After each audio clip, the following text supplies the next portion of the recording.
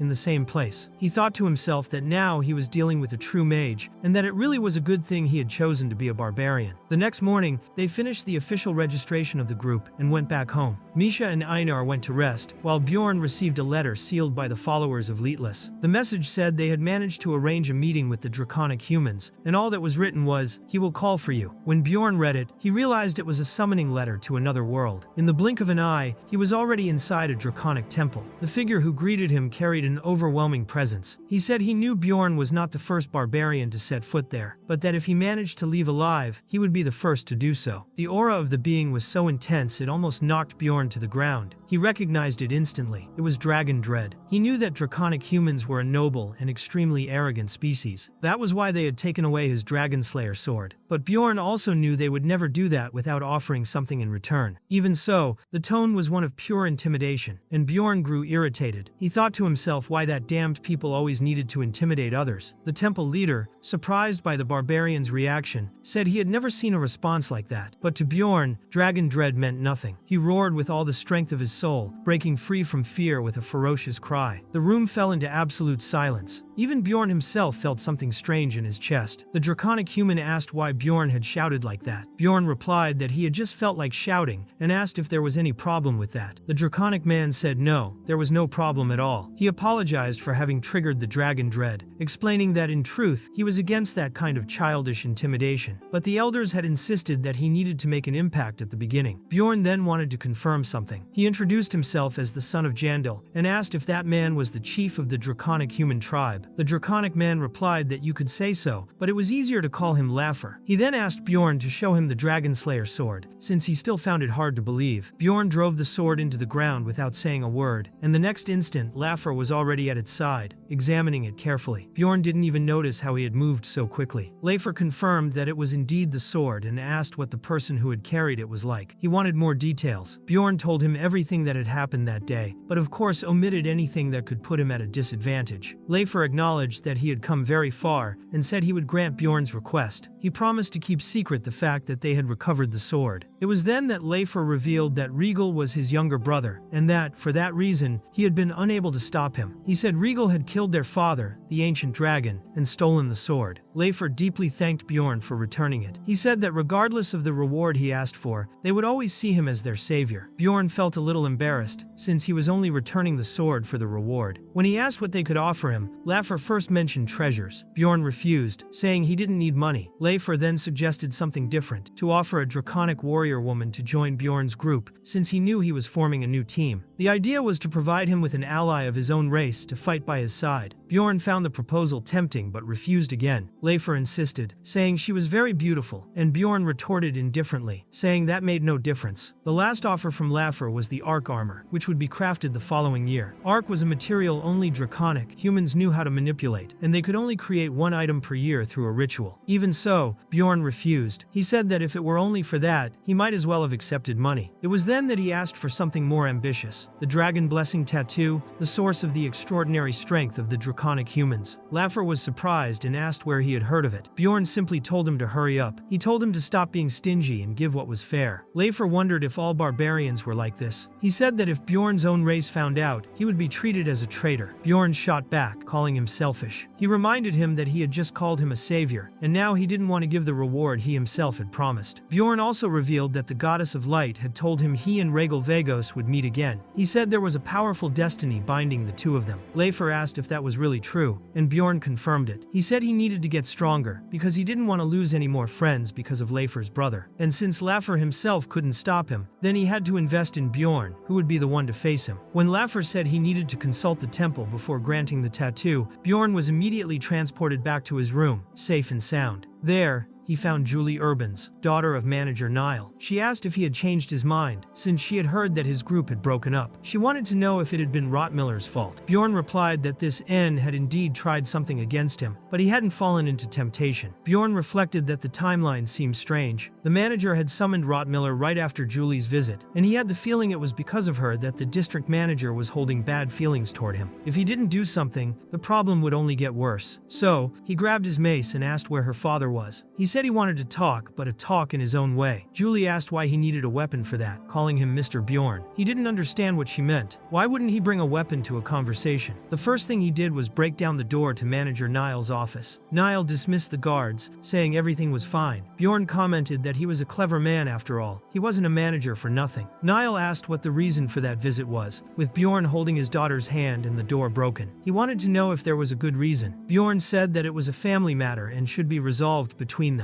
Niall asked if he was betraying his daughter, and Bjorn replied that he had never worked with her, nor intended to. He explained that she simply kept chasing after him, going to his house and bothering him. He said it was better to tell her father that directly. He then revealed that the one who had followed him there had been Julie herself. She explained that she had only gone because she wanted to stop him from doing something stupid. Niall asked if that justified breaking down a door. He said people would speak ill when they saw the destroyed entrance. Bjorn replied that they would think the district manager was a very open man, who prioritized communication with his employees. Niall threatened to throw him in jail. Bjorn said he could try, but if he did, everything he was hiding would also come to light. Niall then asked if Bjorn cared that much about that scout. Even if he testified, no one would care. But when the news reached the barbarian sanctuary, Bjorn knew he would be seen as a shameless manager, someone who had tried to incriminate and kill the heir of the barbarians. And worse, the election for the next manager was scheduled for the following year. Wherever Bjorn was, the barbarians would be too, and he was certain that the other candidates would love to use that against him. Niall then asked if he was the heir, and Bjorn was surprised by the man's misinformation. Realizing this, the manager himself wanted to know what he was after. To Bjorn, it seemed like a total surrender. Part of him wanted to smash the man's head a few times, but the issue involving the Dragon Slayer was already enough to weigh on his mind at that moment. Bjorn then looked directly into the manager's eyes and made it clear that he didn't care whether it was all just another misunderstanding or if the man truly hated him. If he tried to stab him in the back again, it wouldn't end with a simple conversation. He then released his bloodlust, completely paralyzing the two men there, turned his back, and walked away. After his extremely peaceful negotiation with the district manager, Bjorn began preparing for the next expedition with his new teammates. Before that, however, he needed to go over the 31 questions Alua had raised. During that moment, they also decided on the group's name. Einar suggested apple pie, because it was the thing she liked the most. Alua, on the other hand, proposed Narak, a word from the ancient tongue meaning those who walk in the dark. Bjorn decided to combine both ideas, naming the group Apple Narak. Einar also thought Narak Pie was a good name. After that, they started meeting at the training facility, where they practiced formation and teamwork. Whenever possible, Bjorn also took the chance to visit the library. Hikurad showed up a few times as well. The days were busy but productive. Then came the long-awaited day of the labyrinth's opening. Right from the start, Abman was completely lost. When Alua asked if he didn't already know the place, he replied that he had no idea it would be this bad. Bjorn observed that they had started from the monument